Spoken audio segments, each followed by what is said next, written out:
Hello my dear students. In the previous video we learned about wait.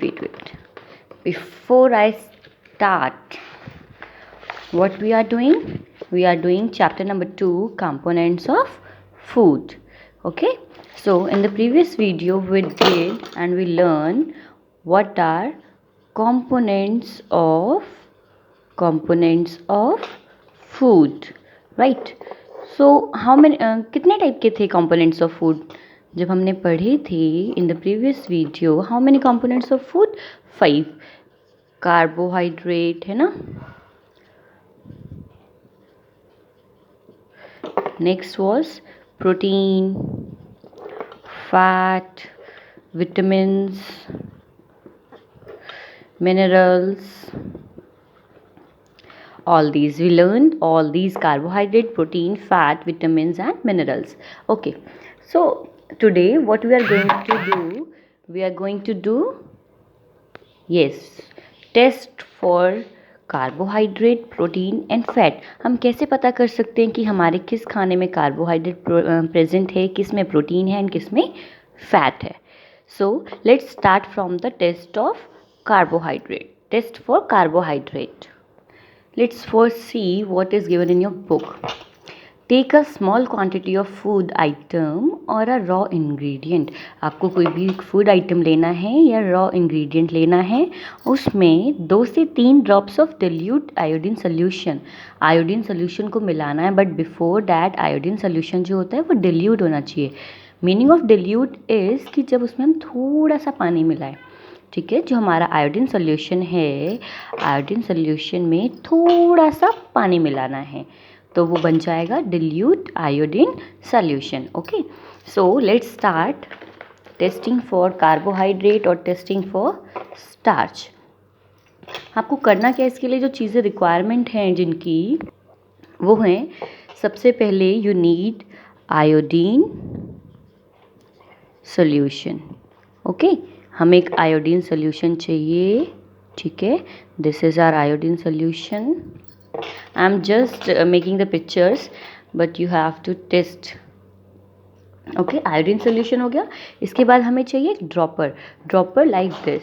ये hand में देख रहे हैं आप, ड्रॉपर एक इस टाइप का होता है जो अक्सर जो बेबीज़ होते हैं, छोटे बेबीज़ को दवाई पिलाने के लिए आता है ना. एक ड्रॉपर यहाँ से प्रेस करो, फिर यहाँ से वो सोक करता है एंड आफ्टर डैट जब आप इसको ऐसे दबाओगे तो उससे निकलेगा. Okay, so we need a dropper and food item, कोई भी food item. Let's we take rice. ठीक है, हमने राइस ले लिया. अभी देखो क्या होता है, जब हम आयोडीन सोल्यूशन का ड्रॉपर से, आपको क्या लेना है, आयोडीन सोल्यूशन 2 to 3 ड्रॉप्स. ठीक है, आपने ले ली. इसके बाद यहाँ से आपको राइस का इस पर कुछ राइस निकालने हैं. ठीक है, दीज आर राइस. तो आप जब ये सॉल्यूशन इसमें डालेंगे, ओके, तो जब आप आयोडीन के 2 to 3 ड्रॉप्स इसमें डालोगे तो ये जो राइस है, ये वाले जो राइस हैं, ये ब्लैक ब्लू कलर के हो जाएंगे. कौन से कलर के? ब्लैक ब्लू कलर के. अब ये कैसे हो गया? बिकॉज इसमें कार्बोहाइड्रेट प्रेजेंट था. यानी कोई भी खाने की चीज़ अगर आप उसमें आयोडीन सोल्यूशन डालते हैं and it change it colours, जब उसका कलर चेंज हो जाएगा ब्लैक ब्लू कलर का, इट मीन्स उसमें कार्बोहाइड्रेट प्रेजेंट था. Okay, I want to give you some extra information. मैं आपको कुछ एक्स्ट्रा इन्फॉर्मेशन देना चाहूँगी. राइट, अभी जो ये राइस थे, ये बॉइल्ड राइस थे, है ना, हमने इन्हें खाया नहीं है. बट अगर आप इस राइस को खाने के बाद थोड़ा सा निकालोगे, ठीक है, यू च्यू इट, आपने इसको चबाया, चबाने के बाद जब आपने राइस निकाले थोड़े से एंड फिर आप उसमें आयोडीन सोल्यूशन डालोगे, it will not change its colour. वो अपना कलर चेंज नहीं करेंगे, वो ऐसे ही वाइट रहेंगे. अब ऐसा क्यों? क्योंकि राइस में तो कार्बोहाइड्रेट होता है, तो जब हम उसको खाने से पहले हम उसमें आयोडीन डालेंगे तो वो तो ब्लैक ब्लू कलर चेंज कर रहा है. बट आफ्टर हमने खाने के बाद उसको निकाला और फिर डाला तो उसमें आयोडीन सोल्यूशन डालने से कोई चेंज क्यों नहीं आया? है ना। क्वेश्चन तो आया है माइंड में सबके। इसलिए नहीं आया क्योंकि हमारा डाइजेशन प्रोसेस कहाँ से स्टार्ट होता है, माउथ से, है ना। हम कुछ भी खाते हैं वो हमारा माउथ से उसका डाइजेशन प्रोसेस स्टार्ट हो जाता है। हमने जब उसको माउथ में डाला, जैसे ही हमारे राइस हमारे माउथ में गए तो उस टाइम पे जो स्टार्च है वो ब्रोकन डाउन हो गए। मतलब हमारे माउथ में जब खाना गया तो वो अलग अलग हिस्सों में बट गया। मीन्स कार्बोहाइड्रेट जिसको लेना था वो कार्बोहाइड्रेट अलग कर दिया, फैट्स अलग कर दिया, प्रोटीन अलग हो गया, सब कुछ अलग हो गया, है ना। स्टार्च को बहुत ही अलग अलग पार्ट्स में डिवाइड कर दिया। जैसे हमने राइस का लिया है तो राइस जो थे उसको हमने खाया तो, बट उसमें जो कार्बोहाइड्रेट प्रेजेंट था, जो स्टार्च प्रेजेंट था, उसको हमारे डाइजेशन प्रोसेस ने ब्रोकन डाउन कर दिया, मतलब कुछ हिस्सों में बांट दिया, राइट। इसलिए उसका कलर चेंज नहीं हुआ। बट इन दिस केस उसको च्यू नहीं किया गया था एंड उसमें स्टार्च प्रेजेंट था। Okay, I hope you understand. Now let's see the test for protein. If we test for protein, अगर हम प्रोटीन के लिए टेस्ट करते हैं तो हमें कुछ चीज़ों की ज़रूरत पड़ेगी, जैसे एक टेस्ट ट्यूब की, ठीक है, एक ड्रॉपर, एक कास्टिक सोडा जिसको NaOH भी बोलते हैं, ठीक है, caustic soda and copper sulphate. तो इसमें हम क्या करेंगे, और हमें साथ में चाहिए कोई भी प्रोटीन वाला फूड। फॉर एग्जांपल आप कोई भी दाल ले सकते हैं, ठीक है। तो जब आप सबसे पहले आप क्या करेंगे, डिल्यूट, जो कॉपर सल्फेट है इसको डिल्यूट सॉल्यूशन बनाएंगे। मैंने आपको अभी बताया हम डिल्यूट सॉल्यूशन कैसे बनाते हैं, जब हम इसमें थोड़ा सा वाटर ऐड कर देंगे, ठीक है। तो हमने डिल्यूट सॉल्यूशन बनाया। इसके बाद हमारा सेकेंड स्टेप है, फर्स्ट स्टेप आपने क्या किया, वाटर को मिलाया कॉपर सल्फेट में तो आपका डिल्यूट बन गया। देन आपने जो उसमें डाला, आपको टेस्ट ट्यूब में डालना है कॉपर सल्फेट को, ठीक है। इसके बाद जब आपने कॉपर सल्फेट को उसमें डाल दिया, आपको फिर डालना है कोई भी फूड आइटम, यानी जिसमें प्रोटीन प्रेजेंट है, आप उसको थोड़ा सा प्रोटीन लेंगे और इसमें डालेंगे, ठीक है। खाने की चीज़ आपने इसमें डाल दी। डालने के बाद आपको क्या करना है, थोड़ा सा कास्टिक सोडा, यानी 10 to 11 ड्रॉप्स, कुछ ड्रॉप्स आपको कास्टिक सोडा की डालनी है। और जब आप कास्टिक सोडा इसमें डालोगे, you will find that the colour of this, यानी जो टेस्ट ट्यूब में प्रोटीन है, तो उस टाइम पे प्रोटीन का कलर चेंज हो जाएगा पर्पल कलर में। ओके, तो इट मीन्स कि उसमें प्रोटीन प्रेजेंट है। ओके, अगर प्रोटीन प्रेजेंट नहीं होता है तो वो कलर जो है वो ब्लू ही रहेगा। लेकिन अगर उसमें कास्टिक सोडा डालने के बाद कोई चेंज आया, इट मीन्स वॉयलेट कलर का आ गया, इट मीन्स कि वो प्रोटीन है। Okay, now we will come to the test for fats. हम फैट का टेस्ट कैसे करेंगे, इट इज़ वेरी इजी। आपको कुछ नहीं करना है, जस्ट आप जो चिप्स और what ever you eat in a fast food में आप जो भी खाते हैं, नॉर्मली चिप्स खाते हैं, कुरकुरे खाते हैं, कुछ भी आप ले लीजिए और एक पेपर लीजिए, ठीक है।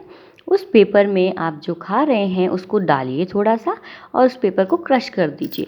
After that when you will open that paper, you will find कि उस पेपर में ना ऑयल के पैचेस आ गए हैं, यानी तेल के निशान लगे हुए हैं। एंड जब आप उसको लाइट में करके देखेंगे, it will like a translucent, उसके दोनों साइड में आपको दिखाई देगा, राइट। ओके, एग्जाम्पल मैं भी आपको और दे सकती हूँ, लाइक जब हम कोई भी पराठा या कुछ बनाते हैं, तो जब हम टिश्यू पेपर में उसको रखते हैं तो जो हमारा टिश्यू पेपर होता है वो उसमें ऑयल पैचेस आ जाते हैं ना। क्यों? क्योंकि उसमें फैट प्रेजेंट होता है। Okay, so our next topic is balanced diet. Now what is balanced diet? Balanced diet क्या होती है ना। अक्सर आपने सुना होगा, लोग कहते हैं आई एम ऑन डाइट, मैं डाइट पे हूँ, तो उसकी वजह से वो कभी ये नहीं खाते, कभी वो नहीं खाते, है ना। बट एक्चुअल में what is balanced diet? Balanced diet is defined as one which contains different items of food in such quantities and proportion that the need of all the nutrients is adequately met. Means balanced diet एक वो diet है जिसमें हमारे खाने में हर एक protein या हर एक कंपोनेंट प्रेजेंट हो, ठीक है। अभी आपको पता है बैलेंस डाइट किसी की सेम नहीं होती है, बैलेंस डाइट किसी की सेम नहीं होती है। मेरी अलग है, आपकी अलग है, आपके पेरेंट्स की अलग होगी, आपके एल्डर ब्रदर सिस्टर की अलग होगी, सबकी बैलेंस डाइट अलग होती है. It depends on age factor and also depends on the accuracy.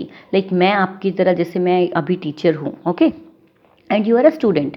In yours life and in my life there are lots of differences, है ना. आप जैसे है स्कूल आते हैं, फिर सारा दिन पढ़ते हैं, सुनते हैं टीचर की बातों को, एंड उसके बाद घर जाके होमवर्क करते हैं, देन घूमना एंड जंप करना, जॉगिंग करना, फ्रेंड्स के साथ खेलना. बट मेरी जो लाइफ है वो आपसे डिफरेंट है ना. मैं भी स्कूल आती हूँ, but I am teaching in the school and you are listening to me. तो सारा टाइम बोलना एंड सब कुछ, राइट. तो मैं इतना, मेरा जो है वो अलग है ना. तो और मेरी जितनी एज हाइट बढ़नी थी मेरी बढ़ गई. आपके पेरेंट्स की जितनी बढ़नी थी वो बढ़ गई. बट आपकी अभी हाइट बढ़नी है. बिकॉज अभी आप बहुत छोटे हैं, है ना. तो एक टाइम पीरियड पे आपको आपकी हाइट इंक्रीज़ करनी है, तो आपकी बैलेंस डाइट अलग है. आपको इस टाइम पे, या मुझे, सबको वो खाना खाना चाहिए जिसमें सभी कंपोनेंट्स प्रेजेंट हों. Okay. So for today I think it is sufficient for you. हाँ, ये हमारे कुछ टॉपिक्स रह गए हैं, लाइक डिफिशिएंसी डिजीज़ रह गया है, एंड अ टेबल, है ना. सम diseases or disorders caused by deficiencies of vitamins and minerals. We will continue this chapter tomorrow or in the next video, right? Okay, thank you students.